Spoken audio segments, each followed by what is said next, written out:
बिस्मिल्लाहिर्रहमानिर्रहीम। हजूर नबी करीम सल्लल्लाहु अलैहि वसल्लम की वफ़ात के बाद एक दिन आपकी प्यारी लख्ते जिगर हज़रत फ़ातिमा रज़ी अल्लाह तआला अन्हा अज़वाजे रसूल में से एक के यहाँ तशरीफ़ ले गई। आप कुछ देर वहाँ रुकी तो दोनों ख़वातीन के दरमियान हजूर नबी करीम सल्लल्लाहु अलैहि वसल्लम का जिक्र छिड़ गया।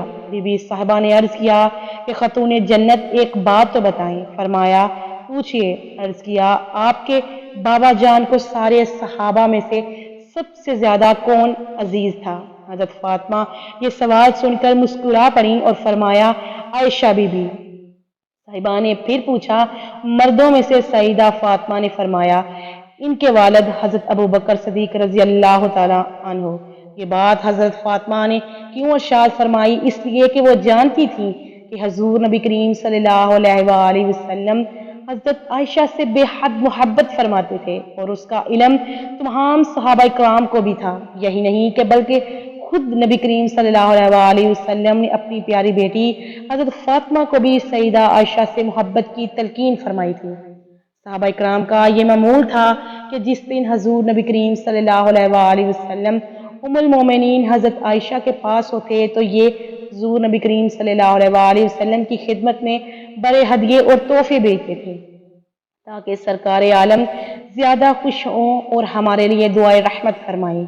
एक दिन हजूर नबी करीम सल्लल्लाहु अलैहि वसल्लम की तमाम बीवियां एक घर में जमा हुई और आपस में मशवरा किया, या जब आका हमारे घर तशरीफ लाते हैं और सहाबा इकराम हमारी तरफ इतने तोहफे नहीं बेचते जितने कि हजरत आयशा के यहाँ तशरीफ फरमाते हैं तो बेचते हैं। ऐसा नहीं होना चाहिए। बस इन्होंने आपस में मशवरा किया और हजूर नबी करीम सल्लल्लाहु अलैहि वसल्लम तक ये बात पहुंचाने के लिए हजरत उम्मे सलमा रजी अल्लाह तआला अन्हा का इंतखाब किया और हजूर नबी करीम सल्लल्लाहु अलैहि वसल्लम की बारगाह में अर्ज किया, या रसूल अल्लाह, आप लोगों से फरमाएं ये तोहफे सिर्फ मेरी आयशा की तरफ से नहीं बल्कि मैं जब दूसरी बीवियों के घर भी क़याम करूं तब भी भेजा करो। आयशा के दिन को मखसूस ना करो। चनाचा हजरत उम्मे सलमा तमाम अज़वाज की तरफ से मुतफ़िका तौर पर नुमाइंदा बनकर हजूर नबी करीम सल्लल्लाहु अलैहि वसल्लम की खिदमत में हाजिर। सारी बात जो अज़वाजे मुतहरात ने मुतफ़िका तौर पर तय की थी हजूर नबी करीम सल्लल्लाहु अलैहि वसल्लम की खिदमत में पेश कर दी गई। हजूर नबी करीम सल्लल्लाहु अलैहि वसल्लम ने दरख्वास्त सुनी तो जलाल में आ गई और फरमाया, ए उम्मे सलमा, मुझे आयशा के खिलाफ बात करके तकलीफ ना दिया करो। तुम्हें पता नहीं आयशा की क्या शान है। मैं आयशा के पास उसके बिस्तर में बैठा होता हूँ तो अल्लाह ताला मुझ पर वही नाजिल फरमा देता है। हालांकि और भी मेरी बीवियां हैं, किसी और जोजा के बिस्तर पर मुझ पर कभी वही नाजिल नहीं हुई। हजरत उम्मे सलमा ने जवाब लिया और बगैर कोई मजीद बात किए खामोशी से वापस लौट आई। अज़वाज ने पूछा कि उम्मे सलमा, सुनाओ क्या हुआ? हजरत उम्मे सलमा ने फरमाया, रसूल अल्लाह सल्लल्लाहु अलैहि वसल्लम ने मेरी बात सुनी और ये जवाब इरशाद फरमाया है। अज़वाज ने फिर मशवरा किया और ये तय किया, क्यों ना हम ऐसी शख्सियत को हजूर नबी करीम सल्लल्लाहु अलैहि वसल्लम के पास भेजें जिसकी बात हजूर नबी करीम सल्लल्लाहु अलैहि वसल्लम सुनकर इनकार नहीं करेंगे। चनाचा इन्होंने हजूर नबी करीम सल्लल्लाहु अलैहि वसल्लम की लख्ते जिगर प्यारी बेटी हजरत फातिमा रजी अल्लाह तआला अन्हा को सोचा और इन्हें पैगाम भेजकर बुलवा लिया। हजरत फातिमा तशरीफ लाई तो तमाम अज़वाज ने सईदा को तफसील से बात बताई और अर्ज किया, बेटी, आप अपने बाबा की बारगाह में जाएं और हमारी तरफ से ये दरख्वास्त पेश करें। हमें उम्मीद है कि हजूर नबी करीम सल्लल्लाहु अलैहि वसल्लम आपकी बात नहीं टालेंगे और हमारा काम बन जाएगा। अज़वाजे मोहतरात की बात सुनकर हजरत फातिमा इनकार ना कर सकी और अपने बाबा हजूर नबी करीम सल्लल्लाहु अलैहि वसल्लम की खिदमत में हाजिर होने के लिए तैयार हो गई। सईदा को बताया गया कि आपके प्यारे बाबा जान उस वक़्त हजरत आयशा के यहाँ तशरीफ़ फरमा है। बस हजरत फातिमा वहाँ से चली और हजरत आयशा के हिजरे में तशरीफ़ ले गई। आप हिजरे में दाखिल हुई तो देखा कि अम्मा आयशा सहन में कुछ काम कर रही हैं और रसूल अल्लाह सल्लल्लाहु अलैहि वसल्लम अंदर तशरीफ़ फरमा है। हजरत आयशा ने सईदा को देखा तो अपना काम छोड़कर आपकी तरफ बढ़ी और सलाम और दुआ के बाद आने की वजह पूछी। सईदा ने फरमाया, मैं बाबा जान से मिलने आई हूँ। हजरत आयशा ने कहा, मैं देखती हूँ आपके बाबा जान कहीं सो तो नहीं गए। हजरत आयशा ये कहकर कमरे में दाखिल हुई और देखा सरवरे कायनात जाग रहे थे। आपने अर्ज किया, आका, आपकी प्यारी बेटी फातिमा आई है। हजूर नबी करीम सल्लल्लाहु अलैहि वसल्लम ने फरमाया, ان کو اندر بھیج دو۔ حضرت فاطمہ اندر داخل ہوئیں تو حضور نبی کریم صلی اللہ علیہ وآلہ وسلم نے بڑی شفقت سے آپ کو اپنے پاس بٹھایا اور فرمایا بیٹی کیسے آنا ہوا؟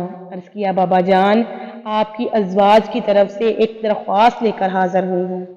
حضور نبی کریم صلی اللہ علیہ وآلہ وسلم کے دریافت فرمایا تو آپ نے عرض کیا بابا جان جب آپ اما عائشہ کی طرف تشریف فرما ہوتے ہیں تو صحابہ کرام بڑے تحفے اور ہدیے بیچتے ہیں، جبکہ آپ کسی دوسری زوجہ کے ہاں تشریف فرما ہوتے ہیں تو پھر بہت کم تحفے اور ہدیے بیچتے ہیں۔ آپ صحابہ کرام کو حکم دیں یہ تفریق نہ کیا کریں بلکہ آپ جہاں بھی ہوں وہیں تحفے بھیجا کریں۔ حضرت عائشہ فرماتی ہیں میں یہ ساری گفتگو سن رہی تھی مگر میں خاموش تھی۔ بیٹی کی بات سن کر پیارے آقا صلی اللہ علیہ وآلہ وسلم نے ارشاد فرمایا اے میری پیاری بیٹی جس سے میں محبت کرتا ہوں یا تو اس سے محبت نہیں کرتی؟ سیدہ نے عرض کیا ابو جان بالکل میں اس سے محبت کرتی ہوں۔ فرمایا بیٹی پھر عائشہ سے پیار کیا کرو، عائشہ سے محبت کیا کرو کیونکہ میں عائشہ سے پیار کرتا ہوں۔ سیدہ فاطمہ یہ ارشاد سن کر واپس لوٹ گئیں اور تمام بات کے بعد ازواج محترات کو بیان کرتی۔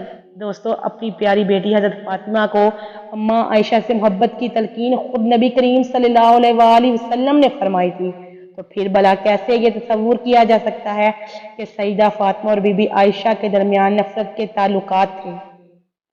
اب ذرا حضرت عائشہ کے سیدہ فاطمہ کے لیے الفاظ ملاحظہ کریں۔ آپ فرماتی ہیں کہ میں نے کسی کو نہیں دیکھا جو عادات مبارکہ میں اس سے سیرت کے لحاظ سے چلنے پھرنے میں اٹھنے بیٹھنے میں بات کرنے میں حضور نبی کریم صلی اللہ علیہ وآلہ وسلم کے ساتھ حضرت فاطمہ زہرا سے زیادہ مشابہت ہو۔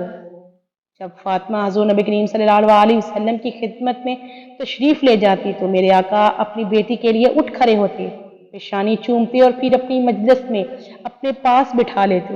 دعا ہے اللہ عز و جل ہمیں ان دونوں عظیم ہستیوں کی عزت و توقیر کرنے کی توفیق عطا فرمائے اور ان کے صدقے ہمیں بھی ہدایت کاملہ نصیب فرمائے۔